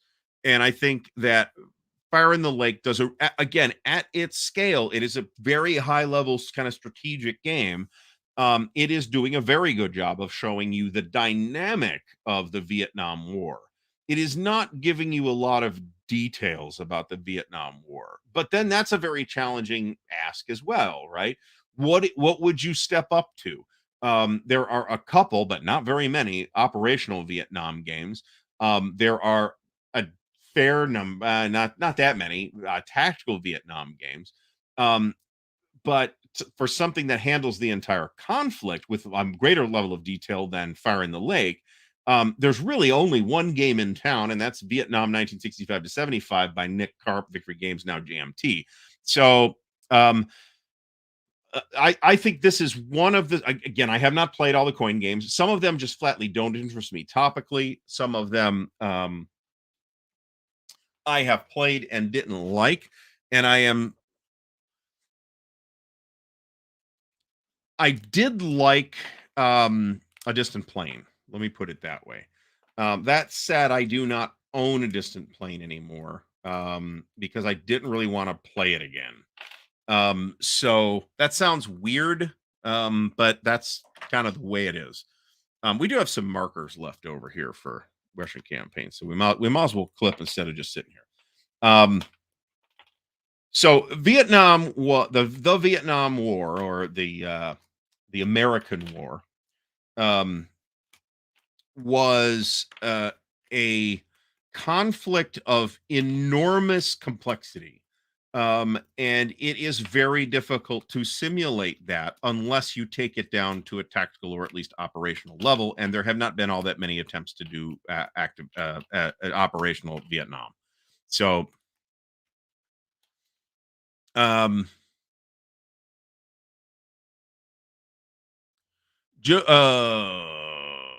okay, missing that. Steve Joel just says that A Distant Plane was the best Coin game until Fire in the Lake came along. Yeah, I'd probably agree. Well, of the ones I played, right? So I've played Cuba Libre. I literally only played it last year for the first time. I played Falling Sky, Pendragon, Fire in the Lake, A Distant Plane, and that might be it. Liberty or Death. I've played. I really like Liberty or Death, and that's another one that's like clearly a war game, but it's got a more complicated combat model, more involved combat model than a lot of the other Coin games do too. So there's that. Um, I do think that I mean, some coin games differ kind of a lot. I mean, a lot, all of, and I'm talking like the official coin games, not the random stuff that's coin inspired, as we'll see in a couple minutes here. Um, the coin games kind of differ a lot from game to game. Um, Liberty or Death has an amazing Terry Leeds map. I will say that. Whatever you think of the rest of the series, that map is awesome. So, and there's a lot of Terry Leeds art. It's like, I was like, when I saw that, I'm like, wow, that's gorgeous. Who's this guy? And he's been doing stuff for years, and I just had no idea at the time. So I have since been schooled on that. So, all right. So moving on, Commands and Colors Napoleonics. So the series originates with Battle Cry with Avalon Hill, and I don't have a date on that. And I don't know if it was called Commands and Colors at the time because I've actually never played Battle Cry. Um, Battle Cry was pretty successful and was redone by Hasbro. I mean, so it was pretty successful. Um, and then Borg brought, I don't know that this was a direct consequence, and that's what that just sounded like, but Borg ended up bringing the series to GMT as a series of block games. Now, these are not the Columbia block versions. The blocks could be anything. And in fact, in some other Commands and Colors games, they are. Sometimes they're miniatures. There's no reason they couldn't be counters. This is effectively a hex and counter war game, except that the counters are large and made of wood. There is no meaningful distinction between this and a hex and counter war game. And that's true of really all the Commands and Colors games, even the ones that come with miniatures, but the ones that come with miniatures are dirty. So the two that I like are Napoleonics and Ancients. There's nothing wrong with there's nothing wrong with any of the other ones actually, but those are the ones that interest me. Of all of the how many Commands and Colors games have I played? I've played Tricorn, Ancients, and Medieval, and Napoleonics and Memoir 44. And of those, Commands Colors Napoleonics is far and away my favorite. We're ranking at number 14 here, so it's quite a high rank. But I can completely see the popularity of these games. They are easy to play. They are not particularly complicated. They are easy to teach. The scale is abstract. So, what is the scale? It kind of depends. You kind of got to look at the battle, which is annoying on the one hand for somebody that wants to play something with a concrete scale like La Bataille or Library of Napoleonic Battles. But on the other hand, it means that you can handle a big battle on the same size map that takes the same amount of time to play as a smaller battle that takes the same amount of time to play. So, there is a density range in the scenarios where some scenarios have more units on the map than others. And then that's not without getting into the epic Napoleonic battles or the grand battles, which are like two different steps upwards in size. I think it's the grand battles that are intended to be played by 8 players per side, 4 players per side, I believe. So this is a great series. In general, I'm not into any of the other ones. Like I said, I own Napoleonics. I own everything for Napoleonics, and I own a basic kit for Medieval, and I'm satisfied with that. And whatever they would like to do for Commands and Colors Napoleonics, I will be happy to purchase. That said, this is a bitch to store because I've got like basically a Plano for each nationality. So you got like 6 major powers, plus the Portuguese get their own color for reasons known only to the Portuguese. So I got like 8 or 10 different, including for Ancients. I think I've got 10 or 11 different Planos eating up like the whole top of the shelf, just with block storage. And that is the thing I am attempting to remedy. You do have to sticker the blocks, but stickering the blocks is, as was pointed out to me when I complained about it, it's like, hey, you could be painting miniatures. And the to me, this kind of even though it is a quote unquote hex and counter game, I think this plays just, I think this to me feels like a miniatures game, and to miniatures people it might not, but it kind of has a little bit of that tactile feel of a miniatures game would, without any of the pain in the dick involved in having to paint miniatures and build hills and fort woods and shit like that. I don't want to deal with any of that. Justigard says that the best Commands and Colors game is Battles of Westeros. He may be right, but I'll never know because I'm not touching that.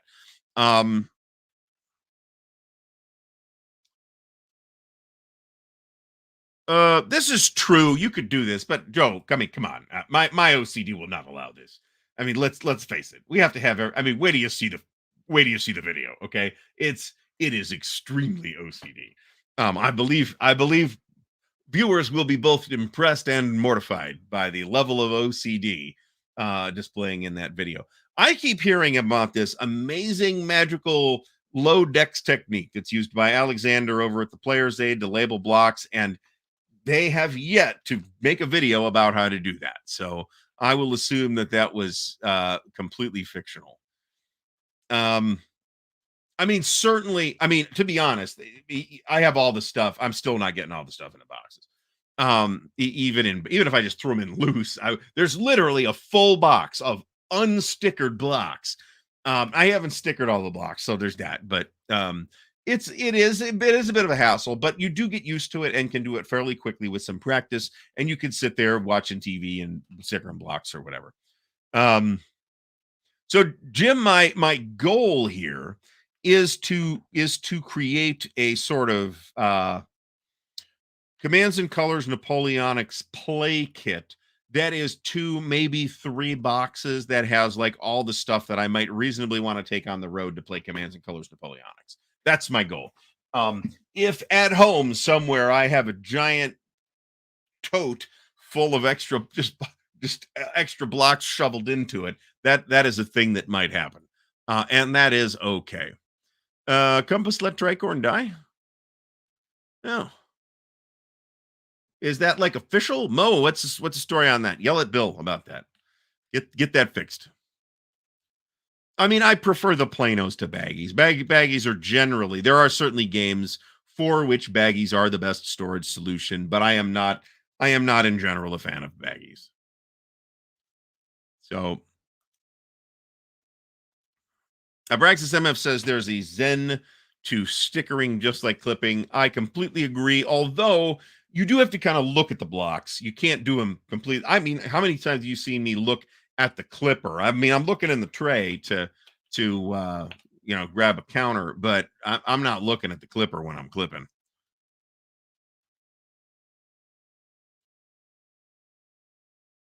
Oh wow, that's a Joe. I'm proud of you. That's awesome. I appreciate this. Joe says he makes sure that the shiniest surface is on top. That's pretty amazing. There you go. Yeah, one FL game or one F1 race. That's fine. You're not. I mean, this thing's got, I don't know how many counters are in this thing. 600, 800. It doesn't say, but there's 3 full counter sheets. And it's taken me at least 4 hours to clip that and talk at the same time. Um, I could sticker a Commands and Colors expansion in less time than that. And you're not. I'd say this has 700 counters. We'll say that you're not stickering 700 blocks. You're stickering 150 or 200 or something like that. Unless you like bought 5 expansions at the same time, like I did. So there's that. Anyway, Commands and Colors Napoleonics. It's great. Here's Root. I have philosophical points to make about this game, but no actual concrete knowledge or understanding of gameplay because I haven't played it. And well, I am in principle willing to play it, and I might at some point. And I hear it's really good. And I have also heard that it is quote unquote a coin game, and I think this is one of those facile things that implies a real mechanical kinship without necessarily based on inspiration. So I've heard the same thing about the Expanse board game, and I looked at that and I came away convinced that yes, it does borrow some ideas from Coin, but it's not a quote unquote coin game. I suspect that the same thing is true of Root. This is basically coin with furries, and that's fine. I mean, I'm being silly about it. That's probably a little more caustic than I wanted to be. Jeff Taylor says that he's bringing Root to Buckeye Game Fest. So again, I'm happy to give it a shot. So I'm actually, this is the kind of thing I'd kind of like to get my wife to play.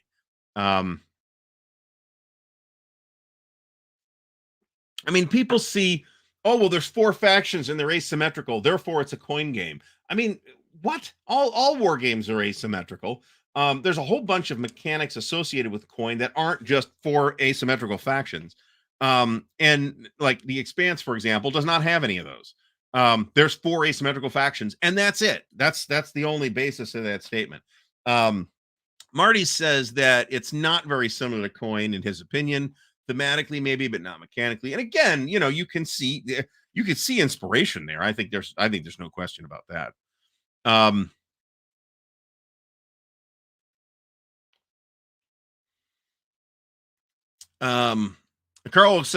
Crater from the Wargame Bootcamp says that he did not enjoy Root, but played it only once. Jeff Taylor says it's not coin at all. Stigler, I made sure I put that disclaimer on the title card and in the title of the video. Bear that in mind. According to BGG, This is a bit of an overstatement. There's plenty of knowledgeable people on BGG, but they're not the people that are kind of there's a lot of noise in the data. Let me put it that way, because there certainly are plenty of people on BGG that are not war gamers, that don't care about war games, that don't know anything about war games, who nevertheless hop in to rate war games for whatever reason. So statistically, that ends up with a lot of noise. Unfortunately, there really isn't an alternative. There's Consim World, and while a lot of high quality discussion happens on Consim World, that site is also a labyrinth to try and find anything. And I know there's a search feature, but it sucks. The discussions are not threaded. It's very difficult to find anything. Every time they talk about upgrading that site, people throw a fit. So John tried to do like a soft upgrade to the social site, and that didn't take off. So John is stuck with the Constant World forum as it is, and he's either going to have to suck it up and upgrade the place, or just not, and it'll stay the way it is. Um, so this is a fantastic pitch. Did you like Root? Because you'll love this game about Colombian drug cartels. That is a great, great pitch for people who play Root. It would be slightly obnoxious yet funny to do that to people at a convention. Oh, if you like this, you'll love Andy and Abyss. Um, so um, yeah, I would agree with that. I mean, even Combat Commander is a terrific game. I just don't like it. So these are all really good games, and maybe we'll need to do a part two of this, but I don't actually have that planned because we're gonna hit some. Maybe we'll buzz through that at the end. Let me put it that way. What's the time look like? Oh shit, we got a long way to go. All right, this was number 16. This was number 15. So let's try and get the next set done. Number 16 is Advanced Squad Leader.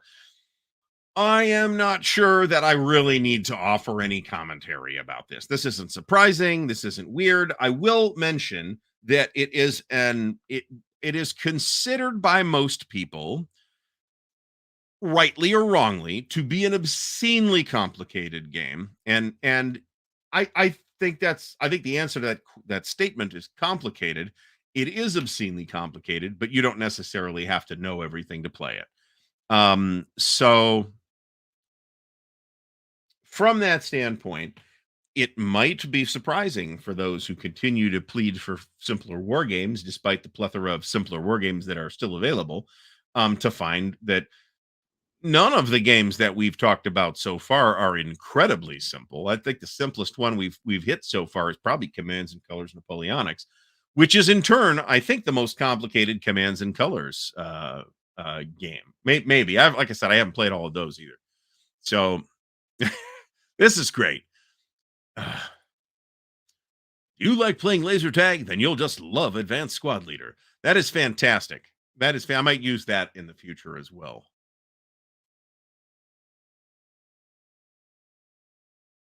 Great knowledge.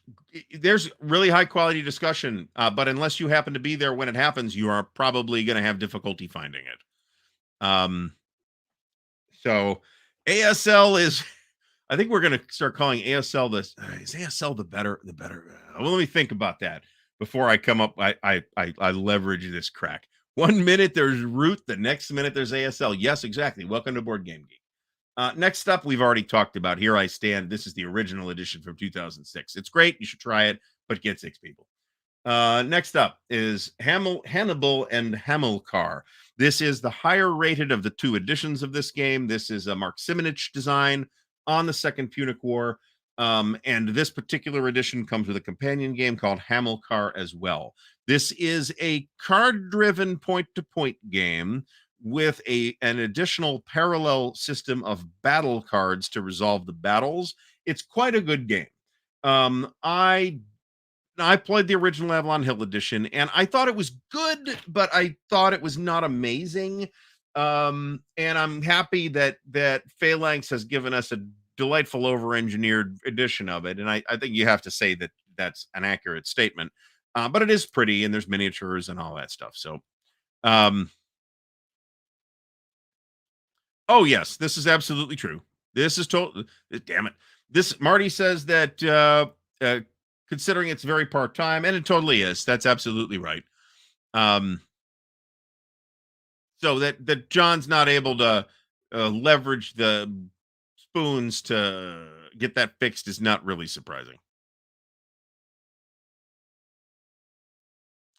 Um,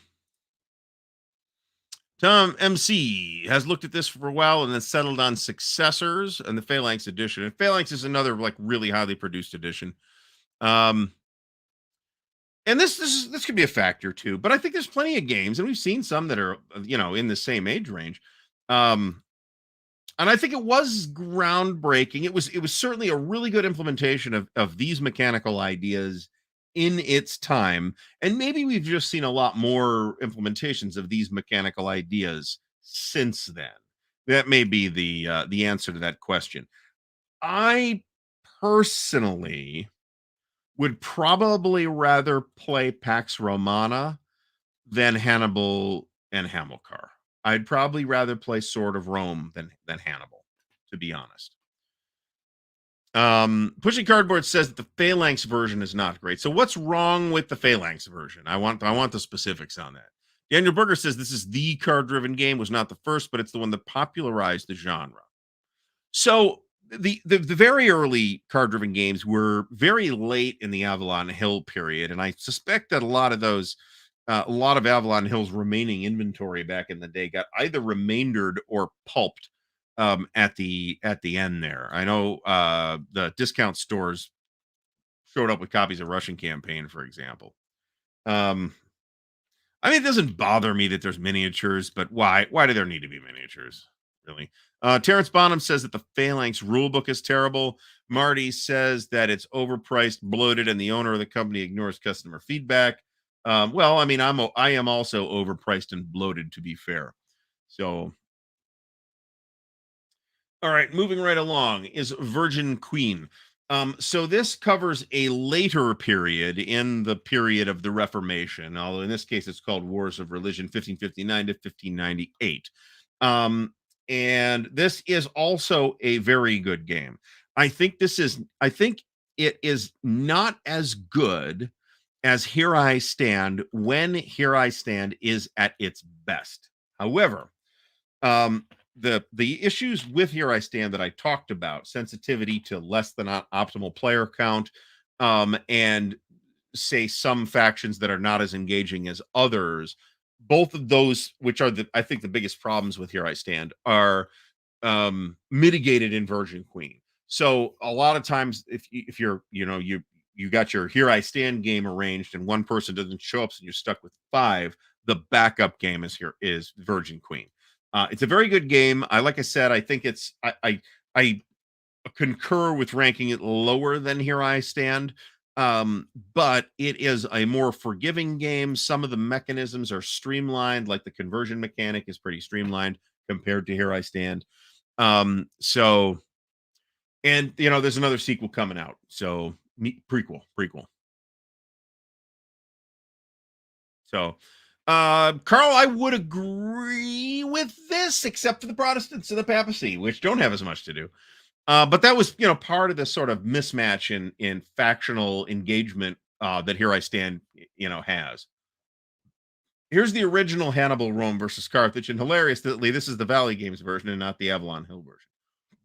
Like I said, this is a very good game that I think is worth playing, but if the point of entry of playing it is 100 and whatever dollars that the Phalanx version costs, then find a friend with a copy and try it. It's worth your time. I have a high. Ooh, you know what? This is a great idea. Daniel Berger says sci-fi version of Here I Stand. Boy, that gets the juices thinking, doesn't it? Boy, I could think of something to do with that. That might be really intriguing. Um, Oh dear. Yeah, that's High Rise Stand is pretty high intensity and it's long. It's not it's not all day, but it's a good chunk of the day. I wouldn't try to play these on the same day. Let me put it that way. All right, moving on from Hannibal Rome versus Carthage, because we've already covered it. Commands and Colors Ancients. This, I think, to me, is kind of the ideal entryway into the Commands and Colors family as it lives at GMT. Um, it is somewhat simpler than Commands and Colors Napoleonics. All that said, though, I mean, and I even said this earlier that Commands and Colors Napoleonics is probably the more complicated of the whole family, but it's not that much more complicated than any of the other games.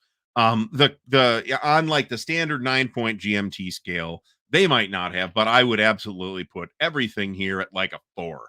So all of at least of their Commands and Colors games, and probably Memoir as well.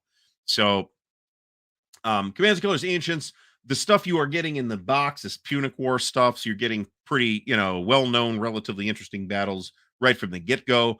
Unlike Commands and Colors Medieval, which chose to go with Byzantine battles, which is an interesting topic, but it is not a topic that is going to like immediately grab a lot of people. So it was an interesting choice, I guess a brave choice, but it was an interesting choice for them to launch Commands and Colors Medieval with that. Medieval minis do have their place, just not here. So moving along from Commands and Colors Ancients, because I think I've said enough. War of the Ring. We've said enough about this too. Terrific game. Get the new edition. Napoleon's Triumph. This is another one that I have not played. This is a Rachel Simmons game. This is about the Battle of Austerlitz. Yes, this is Austerlitz. Bonaparte at Marengo, which is being brought back out, I believe, or maybe it's this one. I forget which. One of these is coming back out. These are really interesting looking games, very highly regarded. I'm a little surprised. On the one hand, it's a little surprising that these games are not a little higher. That said, they're still really high. And surely part of the reason is that they are really friggin' hard to get. So, um, all of the Simmons games are like that. They're all quite high priced. When you see how this thing looks on the table, you'll see, hey, this kind of looks like an actual, historical battle map. And that's really neat. And they actually make, unlike, well, I shouldn't directly compare it to another game that I haven't played. It looks really neat. Let me put it that way. Guns of Gettysburg uses a similar system. Um, are we fighting about miniatures in the chat? I have been taking this position, Perfidious Albion, for many years, that the gaming is wargaming, at least if it's a wargame miniatures, but the miniatures are their own hobby, and that is why I don't do miniatures. I make fun of miniatures because it amuses me. So there is a publisher that is redoing, I want to say Marengo. And that is going to be called Triumph a Marengo, and it is coming from Histo Game. So at least this is coming back. And this may be out. I don't have any information. It may or may not be out yet. Let me put it that way. And hey, it's Marengo, so it's about Napoleon's horse. Next up is Up Front, which I want to say is the first card game on the list. Courtney Allen design too. That I think is noteworthy as well. I have never played Up Front, and probably I certainly wouldn't mind trying it, but it's like it's just such a low priority, right? Any card game for me is the same thing with the miniatures games. They are simply really low priority for the available time that I have. Yes, this is that battle, Stigler. This is literally. It might have not been 5 p.m. It might have been 1 p.m. and then he won it back by 5 or something like that. And then I think he said that at I think it's in Waterloo actually.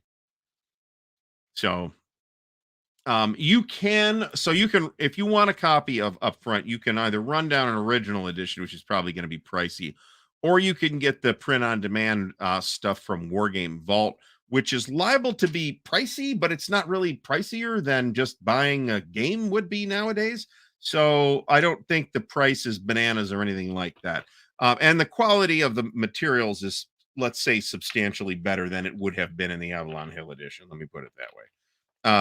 Avalon Hill card quality in particular was dire. So,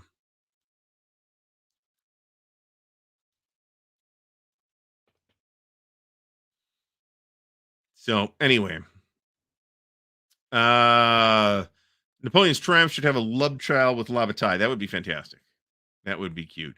Yeah, but John, you also want some of the extra stuff, and I think altogether that probably adds up to about $120. I think. Correct me if somebody else has actually priced it out. Next up is the Advanced Squad Leader Starter Kit. We're gonna do one more game here, just because well, we'll make this the last one. So, and I do have things to say about Starter Kit that aren't just the same things I would say about ASL. I think the starter kits were a great idea. It took a long time to get MMP to do them. And many reasons may have contributed to that. The I think they did a really whoever constructed this is Ken Dunn, whoever put ASL starter kit together, I think did a really good job kind of distilling the essence of ASL into um a really digestible game. And they really didn't change anything. Um it is a different game than full ASL because there's important things that will have tactical impact that are left out, but the rules are all the same. The basic mechanics of ASL, remember, came out of Squad Leader, which started you out with, hey, here's 4 squads and a support weapon and a leader. And that's basically all, and a limited selection of terrain. And that's basically all ASL starter kit does. It just cuts out two thirds or 3/4 of the terrain types, and cuts out some of the support weapon types, and cuts out a bunch of weird situational rules and all the weird exceptions, and puts a 25 or something like that page rule book together that really has everything to get you started playing ASL. And between what you get, what additional starter kits add to the system, and with the additional scenarios that you have available now that are available, um, you can just play starter kit and pretty much you're fine. I mean, there's like 80 scenarios available. I don't know what the actual number is, but it's probably like 80 or 100 scenarios available for starter kit at this point. There are multiple expansion packs in addition to the boxes. I expect we'll see a starter kit 5 at some point, and we'll probably see another starter kit historical module. So there's plenty to do. The biggest liability of ASL starter kit is just finding the damn thing because it's out of print half the time. And I believe that I think the official response I got when I asked about a reprint of Decision at Elst, which is the starter kit historical module, I believe the official answer was, we have no plans to reprint it at this time, which is pretty much what they always say. That is a non-committal answer, but they had no plans to reprint it at that time. So grab this, as with anything from Multi-Man. If you want it or you think you want it, best to grab it when it's available. The other thing is that MSRP on this thing, last I checked, it might be more now. Well, like this bozo on Amazon is selling it for $75, but MSRP on this game was like $26 at least when it came out. So wait for the reprint. Don't pay this jackass $75 for a copy on Amazon third-party sellers. So Board Game Vault, hey, that's a good deal, John. John, if that has everything, then that is a very good deal. Hell, I'm tempted to order that. If I had the money to do that, I might think about that, even though I just said I didn't want to play a card game. And this is true. If you've got all 4 starter kits, 80+% of the core game. The only things in the core game that aren't in there at that point are snipers and bypass movement, and everything else is some kind of weird rule, or that you won't use very often anyway, or is a type of terrain or something like that that's extremely situational that you're not going to run into all the time. Um, should they do an ASL starter kit combo pack? That'd be an interesting question. One of the attractive things, though, I mean, if they did that, it would be $150. And one of the attractive things about ASL Starter Kit number one is it's like $30. So $50 for Beyond Valor seems larcenously cheap nowadays. I gotta tell you. All right, so that's the last one. Now let's go through 26 to 50 real quick in the next 5 minutes. Or at least the rest of the page. Here's Advanced Starter Kit number one. Number 26 is Enemy Action Ardennes. Great game, haven't played it yet. Holland 44, great game, have played it. Starter Kit number two, Starter Kit number three, Conflict of Heroes Awakening the Bear. I wasn't that high on Conflict of Heroes when I played it. Undaunted Normandy, expect this to trend upward. 1989 Dawn of Freedom, based relatively closely on the Twilight Struggle system. It is different in a lot of ways. I did not like it. I bounced off of it fairly hard. I should probably try it again, but I'm not going to buy it to do that. Crusade and Revolution, the Spanish Civil War from Compass, also very highly regarded. Picked it up at Compass Expo. Can't wait to try that. Unconditional Surrender, World War II in Europe. I think there's some really, really cool mechanics in here. I also think the game does not exactly work as well as it should. Unconditional Surrender Case Blue, which was the mini game that appeared in C3I magazine a couple of years later, I think is actually a better introduction to the mechanics. U.S. Civil War, Mark Semenich, great game. Thunderbolt Apache Leader, no interest. Battle of Five Armies, another Middle-earth themed thing, which I have not played and don't have any knowledge of. A Distant Plain, also a very highly rated coin game. RAF, the Battle of Britain, 1940. We've already talked about how great that is, and it didn't even end up in the top 25, and that's how much time we spent on it. Space Empires 4X. I would probably put that in my top 20, I think. I think that's reasonable. Churchill, terrific game. Unconventional, right? So some people are bothered by the way the victory conditions work. Julius Caesar, haven't tried it. It's supposed to be really good. Cuba Libre, I have played it. I lost. Falling Sky. I think Falling Sky is a little on the boring side as coin games go, to be honest. I think it's I didn't dump it. I kept it. So I didn't hate it, but it's not nearly as engaging as Fire in the Lake or Pendragon or Liberty or Death, in my opinion. For the People is an amazing game. I would rank that higher. No Retreat, Russian Front. I did not grok it. I do not understand it. I don't know why. It's not that complicated. And yet it is. It's really kind of complicated for what it is. 1775 Rebellion. I have played. It's very good. It is a Wario, if you know what I mean. Wilderness War is on my list of things I'd like to play. Ardennes 44, great game. SPQR, huge value stuffed package. Star Wars Armada, do not care. Washington's War, I'm a little bit lukewarm on, to be honest, but that's only because I've already been spoiled by Mark's later entries in the CDG era. Undaunted North Africa, same thing applies to that that I said about the regular Undaunted. Labyrinth is a terrific game. Hammer the Scots, another Columbia Block Games series game. Haven't played it. It's supposed to be good. Normandy 44, great game. Star Wars X-Wing Miniatures, do not care. Nevsky, still trying to get that to the table. Battlelord, don't care. Friedrich, companion to Maria. And I think that is number 60, and that is about as far as I want to go. Because we're now getting into too many games that I haven't played. And how many? Okay, so there's 100 lines on this page. So we may do a sequel to this, but if so, we're going to be more selective about what games we pick, because I don't necessarily want to do a show where 80% of the games I talk about are things I haven't played. And then I'll feel like a doofus at the end of the 2 hours. There is a Grognard title.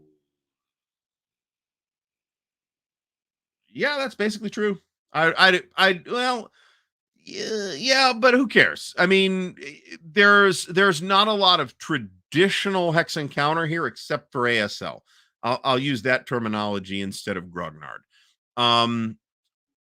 That's fine, and I'm a Hex Encounter guy. I like Hex Encounter stuff, but I had good things to say about almost every one of these games that I have played, except for Combat Commander. And I must concede that Combat Commander is good, even though I did not like it.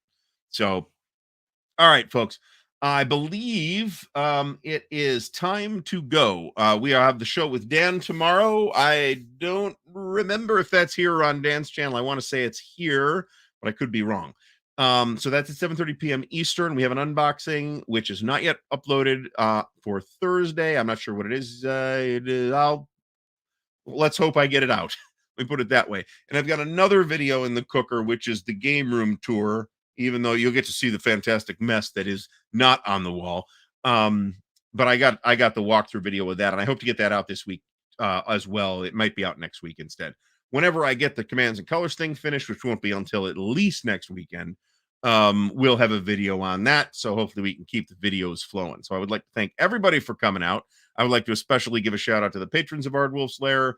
It is an enormous help to have that support and encouragement and engagement.